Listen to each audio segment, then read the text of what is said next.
మరి భారతదేశం అంతా కూడా ఇవాళ మన దేశం కోసం ప్రాణాలు అర్పించిన అమరవీరులకి నివాళులు అర్పిస్తూ గౌరవ ప్రధానమంత్రి వర్యులు నరేంద్ర మోడీ గారు ఏదైతే ఈ భారతదేశాన్ని కాపాడాలని దృఢ సంకల్పంతో ఆపరేషన్ సింధూర్ ద్వారా ఎంతో మంది ఈ దేశం కోసం ఆయన నేతృత్వంలో ముందుకు వచ్చి జోహర్ అటువంటి సైనికులు ప్రాణాలు అర్పించి వాళ్ళ దేశాన్ని కాపాడినందుకు మరి మేమంతా ఎస్కోట్లో కూటమి నాయకత్వంలో అందరం కలిసికట్టుగా ప్రజలు కూడా వచ్చి ఈ సంఘీభావ యాత్రలో పాల్పంచుకోవడం మరి ఎంతో అదృష్టం. అందరికీ కూడా నా తరపున శుభాకాంక్షలు నమస్కారాలు తెలియజేస్తూ వందే మాతరం, వందే మాతరం, వందే మాతరం. మరి అటువంటి దేశ సార్వభౌమాధికారాన్ని కాపాడాలని మరొక్కసారి భారతదేశ ప్రజలందరినీ కూడా వేడుకుంటూ భగవంతుడు ఇకనైనా ఏదైతే శాంతియుతంగా ఉన్న భారతదేశంలో మరి మన జిల్లా ప్రాంతం దగ్గరలో ఉన్న విశాఖపట్నం వాళ్ళు కూడా ఆనాడు దౌర్జన్యంగా గత 20 రోజుల ముందు చంపివేయడం మనందరికీ తెలుసు. ఇటువంటి సంఘటనలు జరగకుండా ఆ భగవంతుడు ఆ పాకిస్తానీయులకి మనసు ప్రసాదించి శాంతియుతంగా ఉండాలని ఆ భగవంతుడి ద్వారా వేడుకుంటూ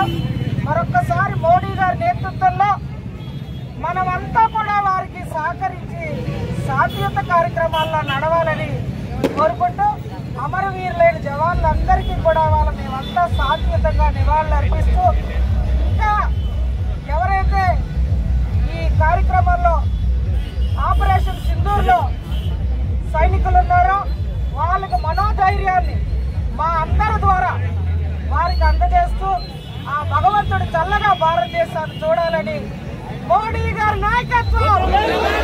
మోడీ గారి నాయకత్వం.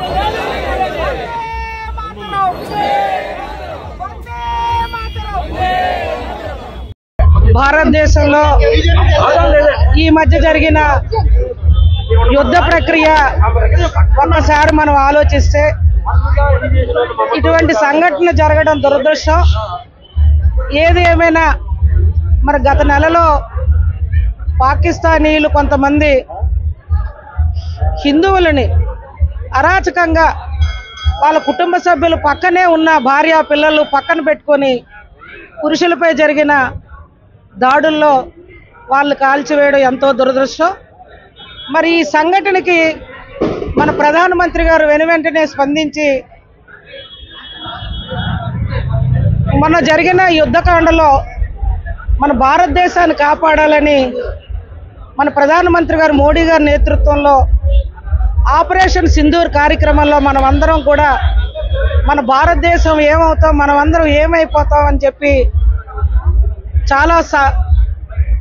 అసంతృప్తిగా భయభ్రాంతులతో ఉన్న పరిస్థితుల్లో మన మోడీ గారు ఎంతో మేధావితత్వంతో, ఓర్పుతో, సహనంతో ఆ ఆపరేషన్ సింధూర్ని ప్రారంభించి మన భారతదేశాన్ని కాపాడడం ఎంతో హర్షదాయకం. ఇవాళ ఈ చిన్న యాత్రా కార్యక్రమాన్ని వారికి శాంతియుతంగా మా సంఘీభావాన్ని ప్రధానమంత్రి గారికి, అదేవిధంగా ఈ భారతదేశం కోసం ప్రాణాలు అర్పించిన అమరవీరులైన మన ప్రాంతీయుడు, మన ఆంధ్రప్రదేశ్ వాస్తవ్యులైన సోదరుడు స్వర్గీయ మురళీ నాయక్కి ఘనమైన నివాళులు మన ఎస్కోట్ నుంచి కూటమి కార్యక్రమ కుటుంబ సభ్యులందరూ కూడా తెలియజేస్తూ,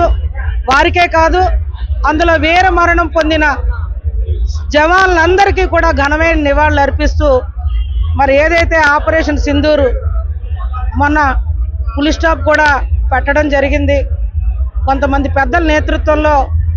శాంతియుత ముందుకు కూడా వెళ్ళడానికి మోడీ గారి నేతృత్వంలో పెద్దలందరూ మాట్లాడుకొని చర్చించడం కూడా జరిగిన విషయాలు చూసాం. మరి ఇంత ఘనంగా భారతదేశాన్ని కాపాడిన మోడీ గారికి శాంతియుతంగా మనం అందరం కూడా మన గౌరవాన్ని, హర్షాన్ని ఈ దశగా ప్రకటించాలని మరి చిన్న యాత్ర అనేది మేము ఇక్కడ ఎస్కోట్లో ఇవాళ చేయడం వారికి కూడా మనస్ఫూర్తిగా అభినందిస్తూ, ఆ భగవంతుడు పాకిస్తానీలు మనసు మార్చి శాంతియుతంగా కలిసిమెలిసి ఉండే దిశగా ఆ భగవంతుడు అనుగ్రహించాలని, ఇటువంటి సంఘటనలు జరగకుండా తగు విధమైన చర్యలతో మోడీ గారు ఇంకా ముందుకి మన భారతదేశాన్ని తీసుకెళ్లాలని మరి భారతదేశం తరపున ఒక భారత ప్రజాస్వామ్య పౌరులుగా మేమంతా కూడా వారిని వేడుకుంటూ మరొక్కసారి వారిని ప్రత్యేకంగా అభినందిస్తూ, అమరులైన జవాన్లకు నివాళులు అర్పిస్తూ, ఎవరైతే ధైర్యం కుటుంబాల్ని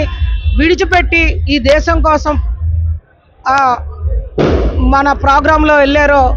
వాళ్ళందరికీ కూడా కుటుంబ సభ్యులందరినీ, సోదరులందరినీ మనస్ఫూర్తిగా అభినందిస్తూ మరొకసారి కార్యక్రమానికి హాజరైన పాత్రికేయ, ఎలక్ట్రానిక్ మీడియా సోదరులు, కూటమి పెద్దలందరికీ నమస్కరిస్తూ సెలవు తీసుకుంటా ఉన్నాను.